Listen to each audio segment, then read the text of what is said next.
ومن تبعهم بإحسان ودعا بدعوته إلى يوم الدين. أما بعد، أعوذ بالله من الشيطان الرجيم.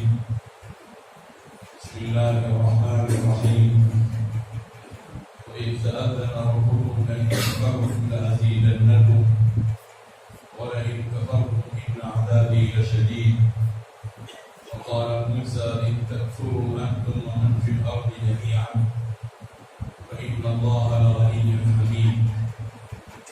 وقال تعالى في موضع آخر وضرب الله مثلا قرية كانت آمنة مطمئنة يأتيها رزقها رغدا من كل مكان فكفرت بأنعم الله فأذاقها الله لباس الجوع والخوف بما كانوا يصنعون.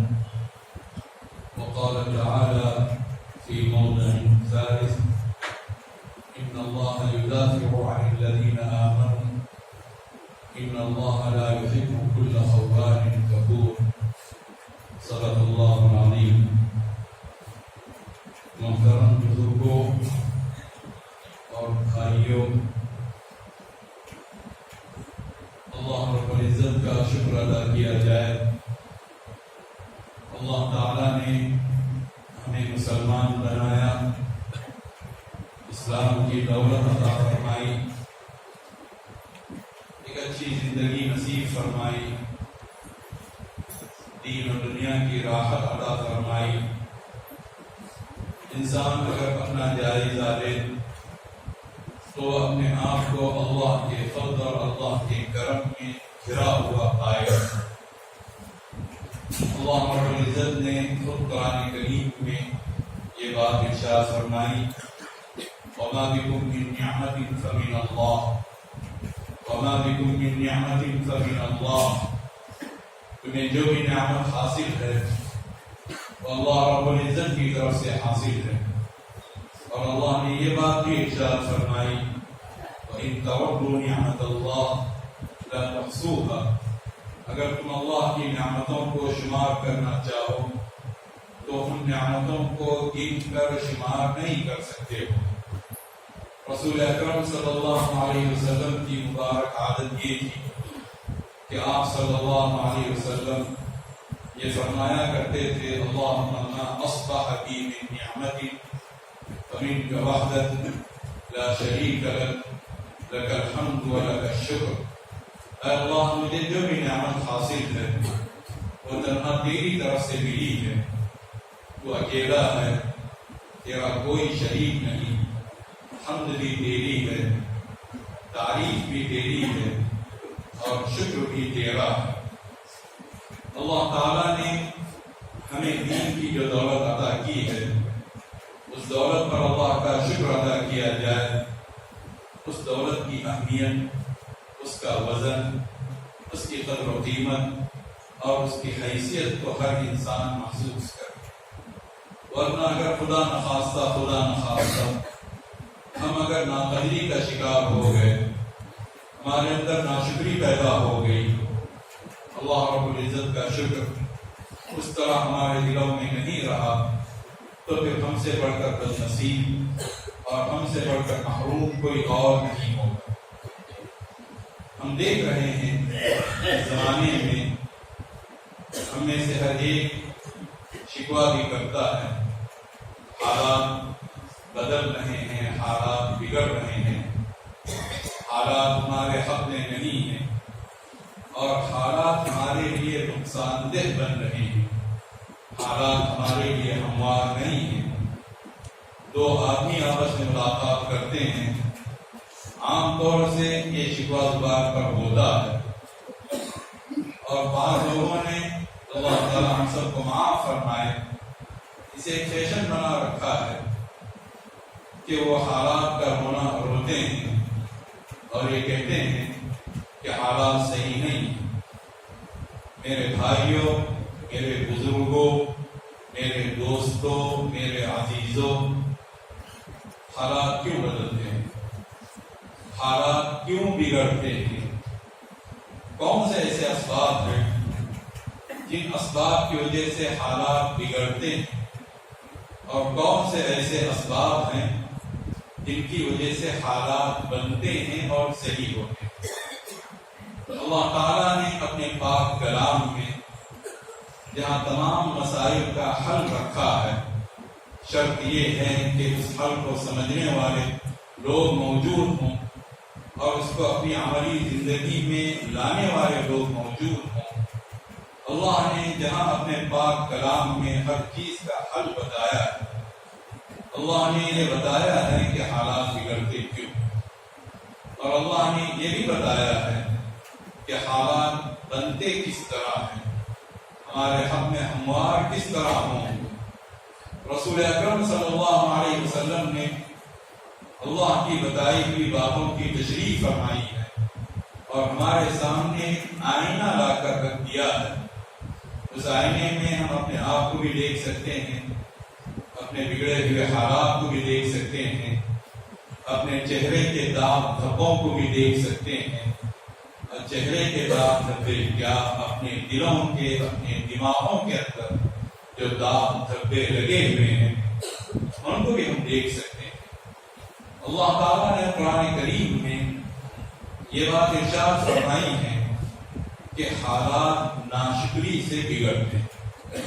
شکر گزاری اگر اللہ رب العزت کی نہیں ہوگی، اللہ کی نعمتوں کی صحیح قدردانی نہیں ہوگی، اللہ رب العزت کی باتوں کو وہ اہمیت نہیں دی جائے گی، تو پھر حالات بگڑیں گے، اور ان بگڑے ہوئے حالات کو بنانے کے لیے لاکھ جلسے کیے جائیں، ہزاروں سیمینار کیے جائیں، اور ہزاروں قسم کے احتجاج کیے جائیں، اور کئی طرح کی تدبیریں کی جائیں، جب تک اس کام کو نہ چھوڑا جائے تب تک پھر حالات بنیں گے۔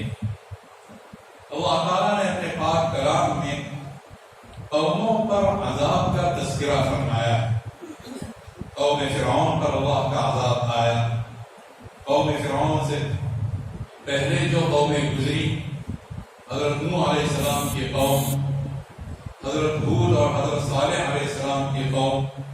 حضرت ہود کی قوم کا نام قوم عاد تھا، اور حضرت صالح کی قوم کا نام قوم سمود تھا۔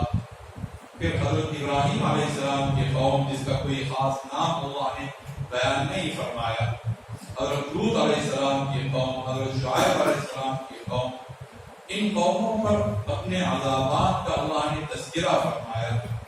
پھر فرعون اور آل فرعون پر اللہ کا جو عذاب آیا اس کا تذکرہ فرمایا، اور یہ بات اللہ نے بیان فرمائی کہ عذاب کیوں آتے ہیں، حالات بگڑتے کیوں۔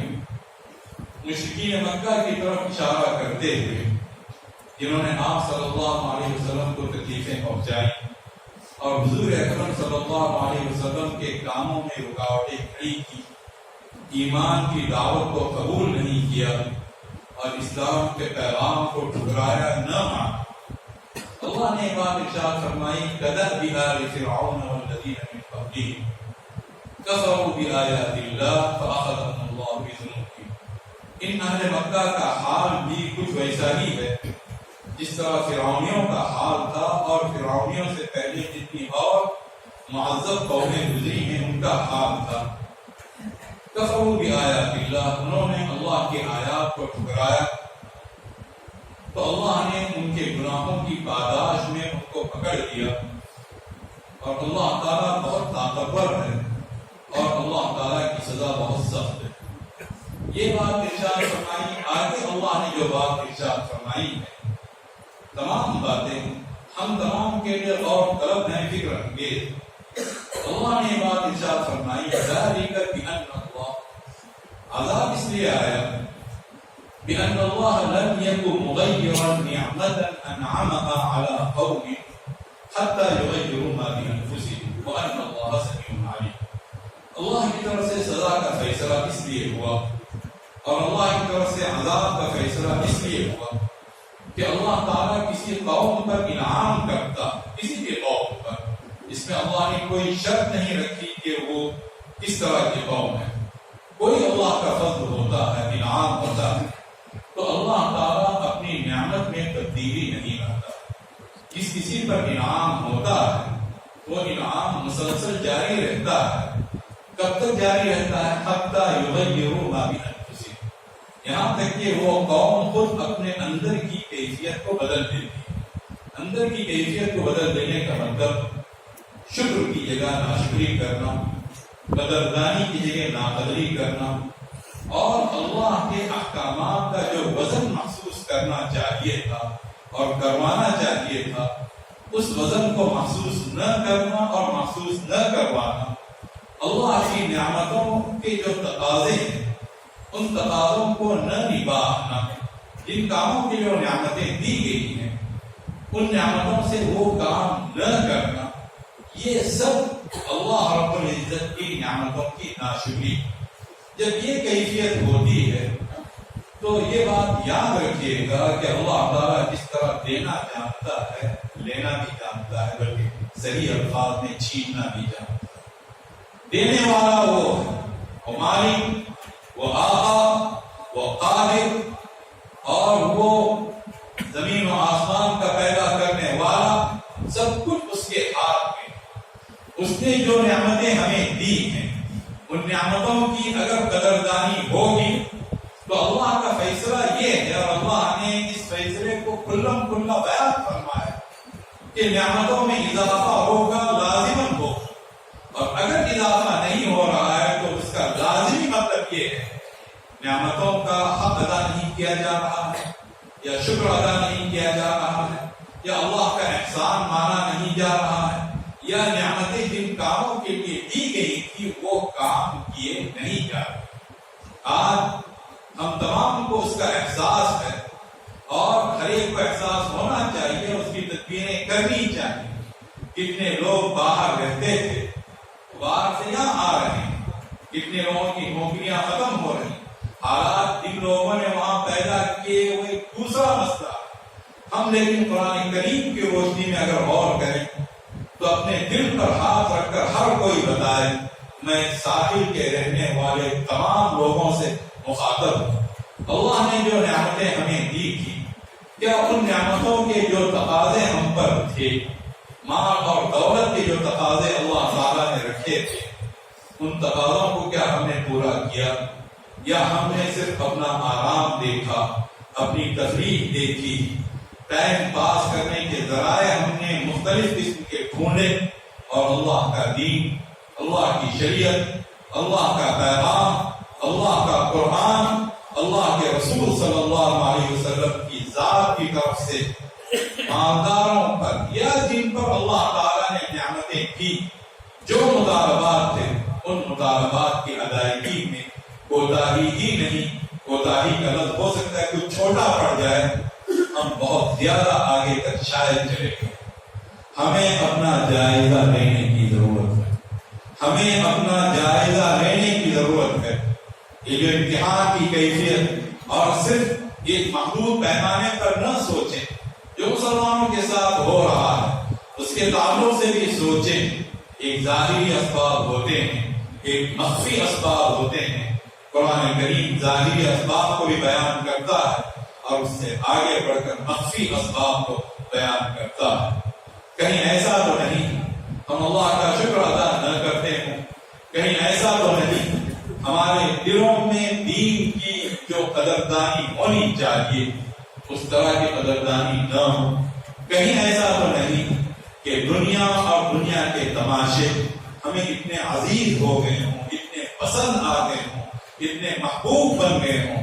دین دوسرے نمبر پر، خدا نخواستہ تیسرے نمبر پر چلا گیا ہو. غور کیا جائے، دوسروں کے دلوں میں جھانکنے سے پہلے ہر انسان، ہر بڑا، ہر چھوٹا اپنے اندر غور کرے اور اپنا جائزہ لے. جائزہ لینے والا دنیا کا عقلمند ترین انسان، آخرت کا عقلمند ترین انسان ہے.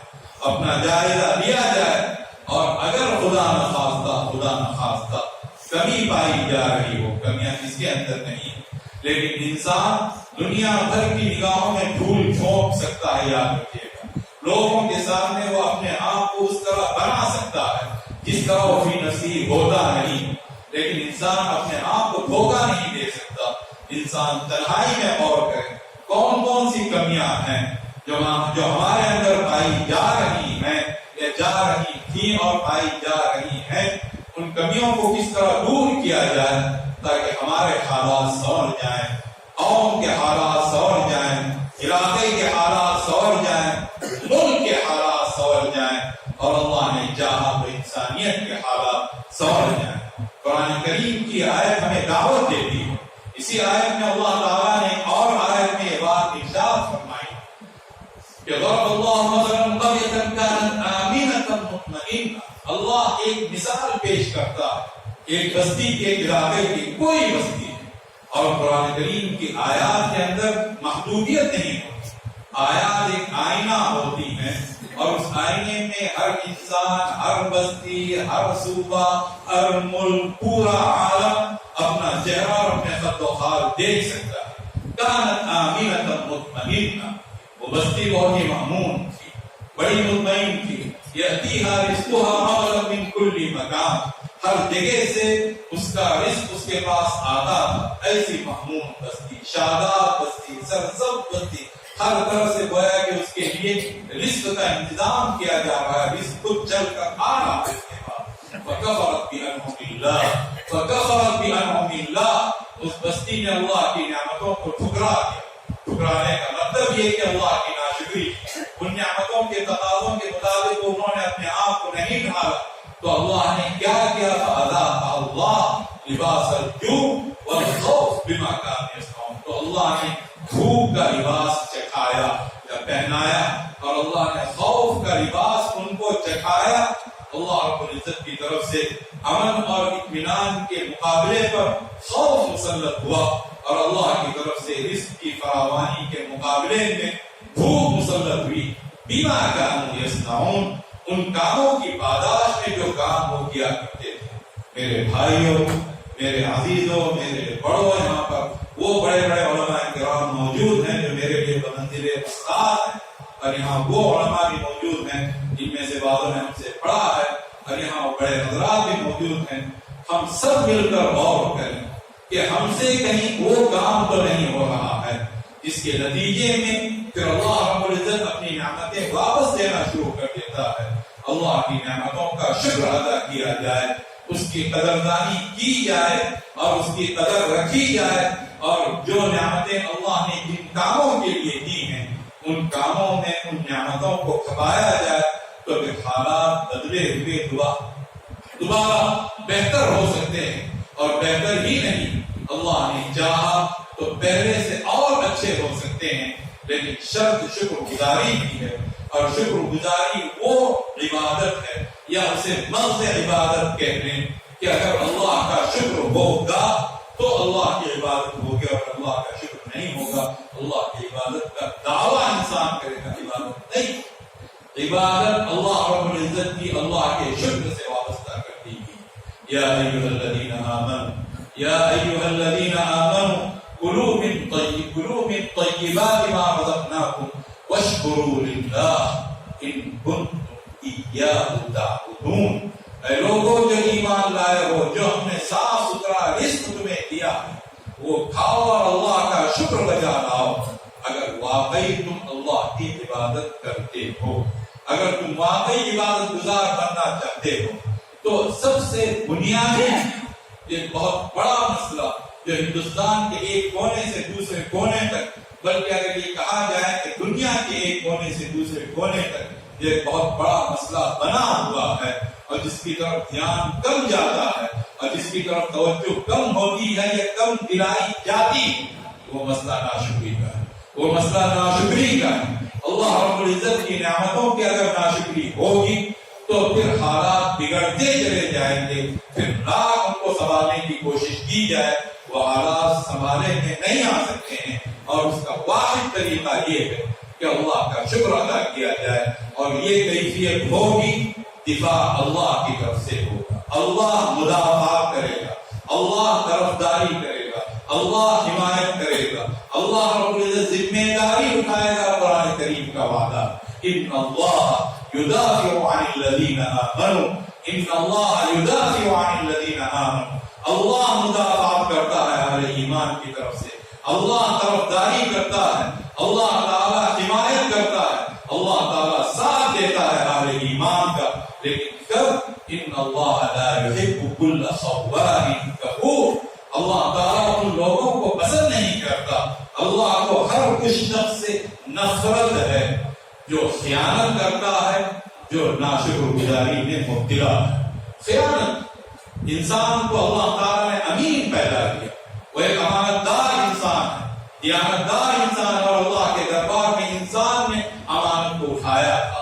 انا عرضنا الامانة على السماوات والارض والجبال فابين ان يحملنها واشفقن منها وحملها الانسان، ہم نے اس امانت کو پیش کیا آسمانوں پر، زمین پر، پہاڑوں پر، سب نے اس کو اٹھانے سے انکار کیا اور اللہ کے دربار میں وہ لرز اٹھے، لیکن انسان نے اسے اٹھایا، ہم نے اس بار امانت کو اٹھایا، اور اللہ تعالیٰ نے ہمارے ساتھ جو معاہدہ فرمایا وہ معاہدہ یہ تھا، وَأَوْفُوا بِعَهْدِي أُوفِ بِعَهْدِكُمْ، میرے ساتھ جو معاہدہ تم نے کیا ہے اسے تم پورا کرو گے تو میں تمہارے ساتھ کیے ہوئے معاہدے کو پورا کروں گا۔ انسان امانت دار تھا، دیانتدار تھا، خاص طور پر ایمان تو امانت ہی سے بنا ہے، اور حضور اکرم صلی اللہ علیہ وسلم کا ارشاد ہے، لا ایمان لمن لا امانت له ولا دین لمن لا عہد له، جس میں ایمانداری نہیں، جس میں امانت داری نہیں، جس میں دیانتداری نہیں، اس میں ایمان نہیں، جس میں عہد کی پابندی نہیں، جس میں عہد کی پاسداری نہیں، اس میں کوئی دین نہیں۔ کیا ہم اس امانت کے حامل بنے ہوئے ہیں؟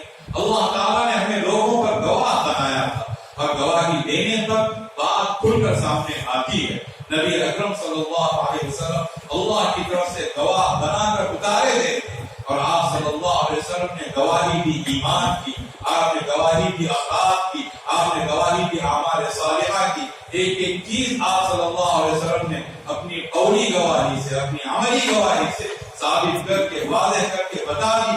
کیا اس کے مطابق ہم گواہ بنے؟ کیا آپ صلی اللہ علیہ وسلم کے ارشادات کے مطابق ہماری زندگیاں بسر ہو رہی ہیں، یا پھر ہماری زندگی منچاہی بسر ہو رہی ہے؟